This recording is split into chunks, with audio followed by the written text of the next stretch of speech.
The first-class line at Fairmont International Airport was already moving when Taryn Mitchell reached the gate. A white businessman stepped forward.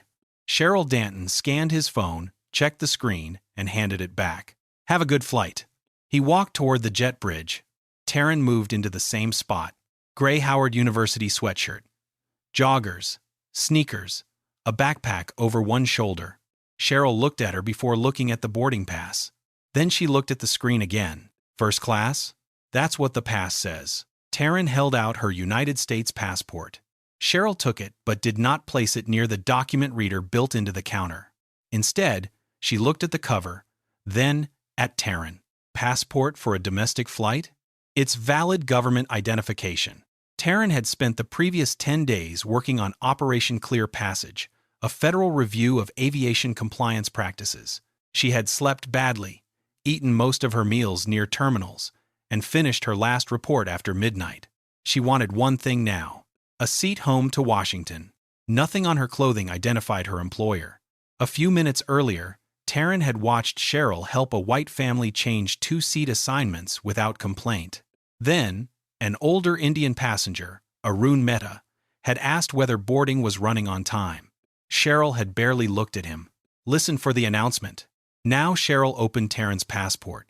She studied the photograph. "How old is this picture?" 5 years. "You look different." Taryn waited. Cheryl glanced at the first-class boarding pass again. "What do you do?" Taryn looked at the passport in Cheryl's hand. "Is there a problem with the document?" "I'm asking a question. And I'm asking whether the document failed verification." Cheryl's expression changed. She had not verified anything. The reader sat less than a foot from her hand. "There are things that don't add up." "Which things?" Cheryl looked at Taryn's sweatshirt. "You're traveling first class, with a passport that looks almost new. The passport is valid. People say that all the time." Taryn kept her voice level. "Then verify it." A woman farther back in line, Rachel Dorsey, lowered the coffee she had been holding. Arun turned toward the counter. Cheryl flipped through several passport pages. "You seem very sure of yourself. I'm asking you to use the process available at your station." Cheryl gave a short laugh. "What are you, some kind of lawyer?" "No. What do you do then?" Taryn hesitated for half a second. "I work in aviation." "That could mean anything. My doctorate is in aeronautical engineering." Cheryl looked at the sweatshirt again. "Of course it is." Taryn did not respond. The boarding line had stopped moving. Rachel took out her phone. She did not hold it high. She simply turned the camera toward the counter. Taryn pointed once toward the reader. "If you believe the passport is questionable, verify it or call your supervisor." Cheryl's jaw tightened. "You're making a simple boarding check more complicated than it needs to be. I handed you the identification you requested." That was all Taryn said. Cheryl looked past her at the waiting passengers, then back at Taryn. She held the passport with both hands. The tear came fast.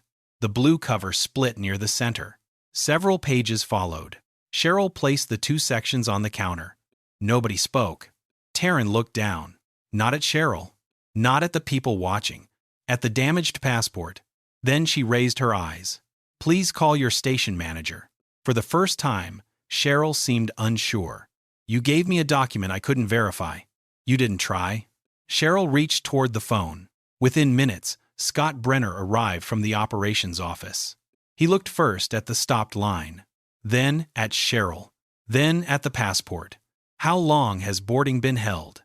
Taryn noticed the order. Scott listened while Cheryl described a suspicious document and an uncooperative passenger. He did not ask why the passport had been torn. Not at first. "We can probably fix this," he said. "Do you have another ID?" "Yes." "Good. We'll get you rebooked if necessary and handle the passport issue separately." Taryn stayed where she was. Scott printed an incident acknowledgement. He placed it on the counter. The wording was short.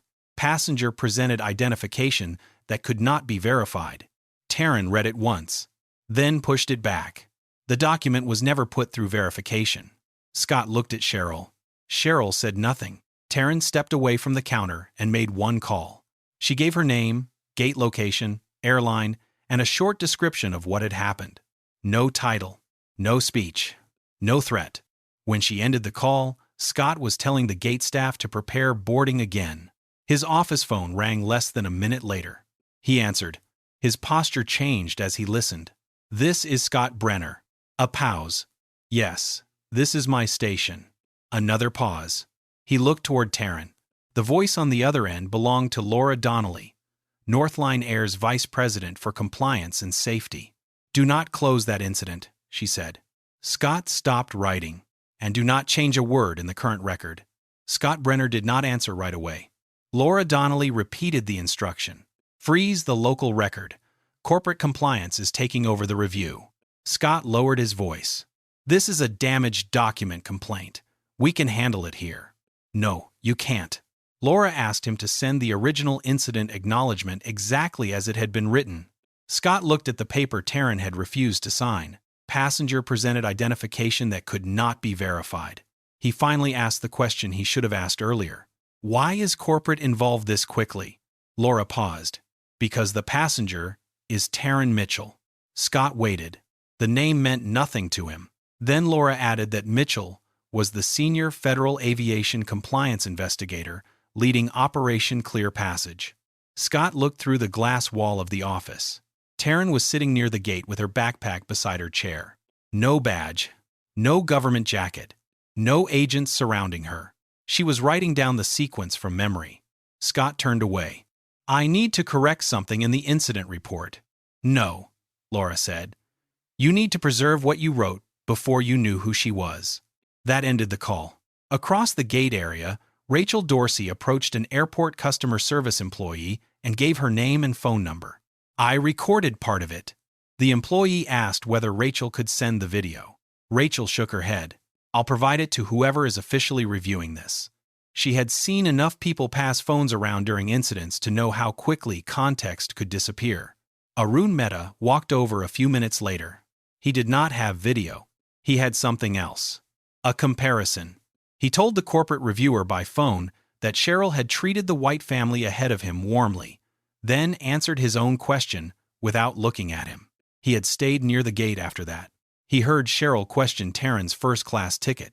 He watched her refuse to use the document reader. His statement did not prove what Cheryl was thinking. It showed what she did. That mattered more. Taryn remained out of the review. Samuel Kerr had made that clear during their call. You're the complainant in this incident, he told her. You do not direct the investigation. Understood. You'll provide your statement and nothing more, unless requested. That's fine. Taryn did not argue.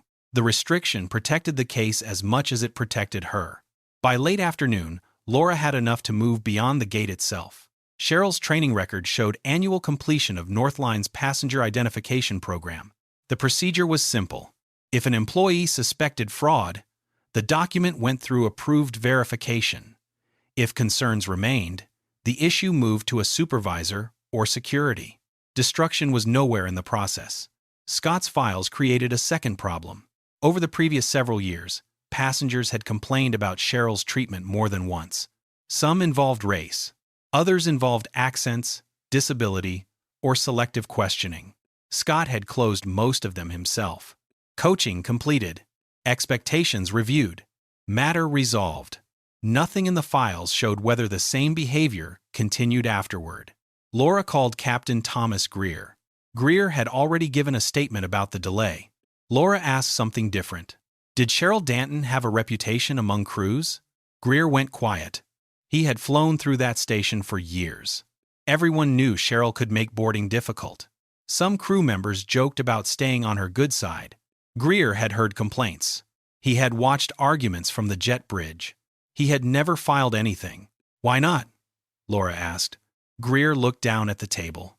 Because getting Scott involved usually made the departure worse. You thought it was easier to stay out of it. Yes. There was no accusation in Laura's response. Thank you.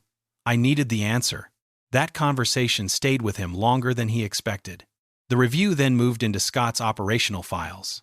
Operation Clear Passage had already been examining how stations handled safety exceptions under departure pressure.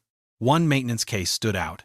A cabin pressure sensor review had been closed locally after a technician supposedly completed a required inspection. Payroll records showed that technician had not been working that day. The problem was not the same as what happened to Taryn. The habit was, keep the line moving. Close the issue locally. Treat the procedure as flexible when it becomes inconvenient. Laura removed Scott's authority to approve local exception closures while the investigation continued. No announcement was made at the gate. No one applauded. Scott simply received a system notice stating that future approvals required central review. For the first time that day, the station could no longer solve its own problem by writing a cleaner version of it. The independent review took 12 days. By then, the question was no longer whether Cheryl Danton had been rude to a passenger. The record showed exactly what happened. Taryn Mitchell's boarding pass was valid. Her passport had never been placed on the verification reader. Cheryl had completed Northline's passenger identification training less than 4 months earlier. She knew what the procedure required. She chose not to use it. Northline terminated her for cause. The company refused to convert the decision into a resignation or routine customer service separation. The final findings cited discriminatory treatment, deliberate destruction of passenger identification, failure to follow verification procedure, and an inaccurate account after the incident. The damaged passport was referred to the appropriate authorities for separate legal review. Taryn did not participate in that decision. Her statement stayed in the file, like every other witness statement. Her federal position did not make Cheryl's actions wrong. The actions were already wrong before anyone at the gate knew who Taryn worked for. Scott Brenner's review took longer. His problem was larger than the incident itself. Corporate compliance examined the complaints he had personally closed over the previous several years. Several involved Cheryl. Passengers had reported selective document questions, comments about accents, disability-related treatment, and different standards applied at the same gate. Scott had repeatedly reduced those complaints to informal coaching. No meaningful follow-up had been done. Northline reopened the complaints involving Cheryl that Scott had closed without independent review. The passengers who could still be contacted received written notice that their original cases had been reconsidered and that the prior closures no longer represented the company's final findings. That mattered. The people Cheryl had dismissed years earlier did not suddenly become important because Taryn worked for the federal government. Their complaints had mattered when they first made them. The maintenance review created a separate problem for Scott. A required inspection had been signed under the name of a technician who was not working that day. Scott had approved the closure without sending the discrepancy to independent maintenance control. Northline removed him from station leadership. After the personnel process ended, his employment was terminated for cause. Thomas Greer received a different finding. There was no evidence that he participated in Cheryl's treatment of Taryn, but he admitted that crews had known about Cheryl's behavior for years. He had heard the complaints. He had watched arguments at the gate. He had decided that reporting them would create more trouble with Scott and slow departures. His training captain eligibility was suspended during the compliance review. Greer did not challenge the finding. Rachel Dorsey's video was copied and returned. Arun Mehta's statement remained part of the final record. Neither became a public figure. They had simply stayed available and described what they saw. Northline changed 2 procedures. Any employee who questioned government identification now had to send the document through an approved verification or security channel.